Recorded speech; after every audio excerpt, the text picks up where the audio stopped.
On August 28, 1963, on a Wednesday, the march in Washington, D.C. happened. And during this march, Martin Luther King gave his famous speech, "I Have a Dream." I am happy to join with you today in what will go down in history as the greatest demonstration for freedom in the history of our nation. Five score years ago, a great American in whose symbolic shadow we stand today signed the Emancipation Proclamation.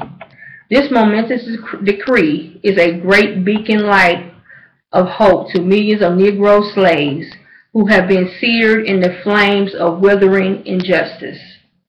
It came as a joyous daybreak to end the long night of their captivity. But 100 years later, the Negro is still not free. 100 years later, the life of the Negro is still badly crippled by the manacles of segregation and the chains of discrimination. 100 years later, the Negro lives on a lonely island of poverty in the midst of a vast ocean of material prosperity. 100 years later, the Negro is still languished in the corners of American society and finds himself in exile in his own land. So we come here today to dramatize a shameful condition. In a sense, we come to our nation's capital to cash a check.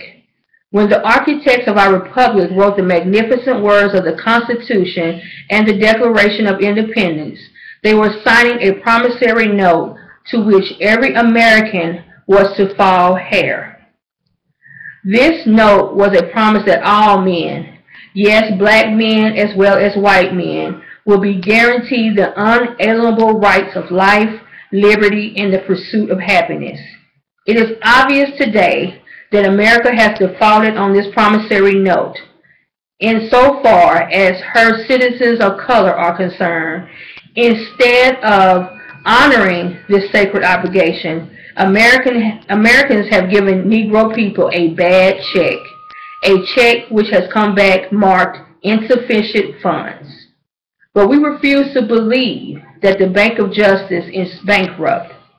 We refuse to believe that there are insufficient funds in the great vaults of opportunity of this nation.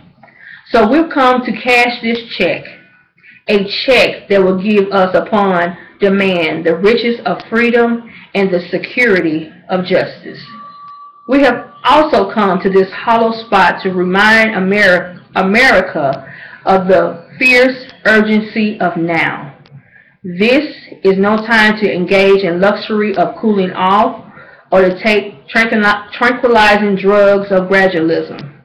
Now is the time to make real promises of democracy.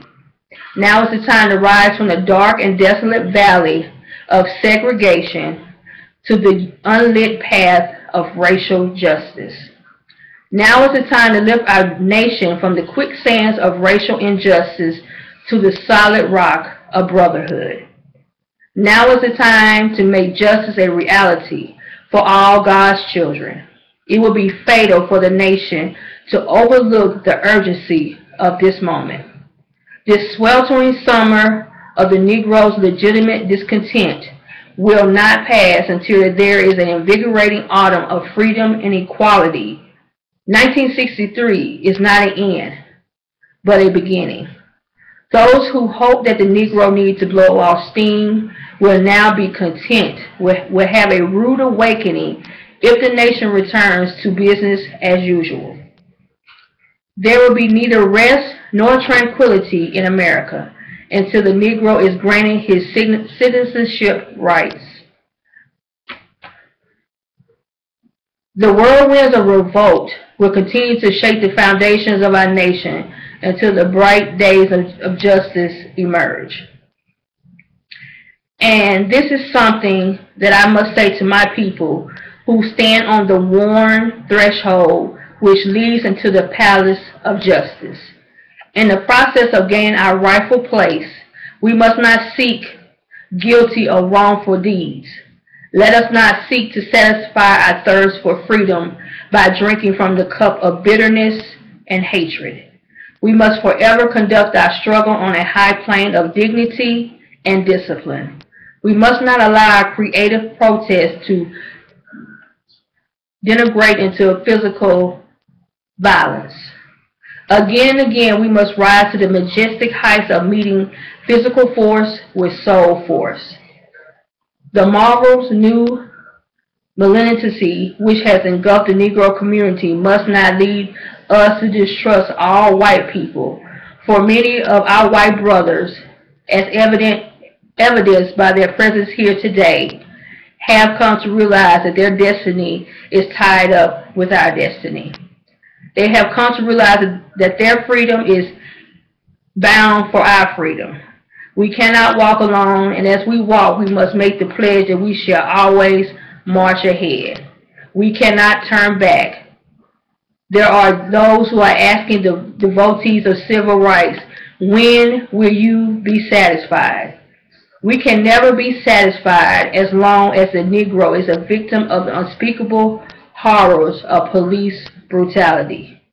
We can never be satisfied as long as our bodies, heavy with fatigue of travel, cannot gain lodging in the motels of the highways and hotels of the cities. We cannot be satisfied as long as the Negro's basic mobility is from a smaller ghetto to a larger one. We can never be satisfied as long as our children are stripped of their adulthood and robbed of their dignity by signs stating for whites only. We cannot be satisfied as the Negro in Mississippi cannot vote and the Negro in New York believes he has nothing for which to vote. No, no, we are not satisfied. We will not be satisfied until justice rolls down like waters and righteousness like a mighty stream. I am not unmindful that some of you have come here out of great trials and tribulations. Some of you have come from narrow jail cells. Some of you have come from areas where your quest for freedom left you battered by the storms of persecution and staggered by the winds of police brutality. You have been the veterans of creative suffering. Continue to work with the faith, and unearned suffering is redemptive. Go back to Mississippi. Go back to Alabama. Go back to South Carolina. Go back to Georgia. Go back to Louisiana. Go back to the slums and ghettos of our northern cities, knowing that somehow this situation can be changed. Let us not wallow in the valley of despair. I say to you today, my friends, though even we face the difficulties of today and tomorrow, I still have a dream. It is a dream deeply rooted in an American dream. I have a dream that one day this nation will rise up, live out the true meaning of its creed. We hold these truths to be self-evident, that all men are created equal. I have a dream that one day on the red hills of Georgia, sons of former slaves and the sons of former slave owners will be able to sit down together at the table of brotherhood. I have a dream one day, even the state of Mississippi, a state sweltering with the heat of injustice and oppression, will be transformed into an oasis of freedom and justice. I have a dream that my 4 children will one day live in a nation where they will not be judged by the color of their skin, but by the content of their character.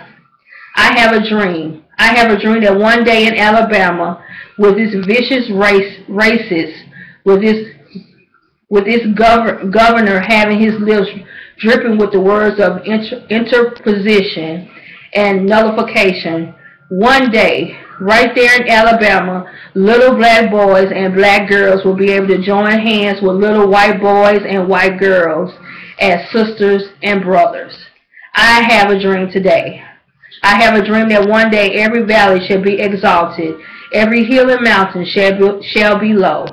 The rough places will be made plain, and the crooked places will be made straight. And the glory of the Lord shall be revealed, and flesh shall be and all flesh shall see it together. Let freedom ring from the mighty mountains of New York. Let freedom ring. Let freedom ring.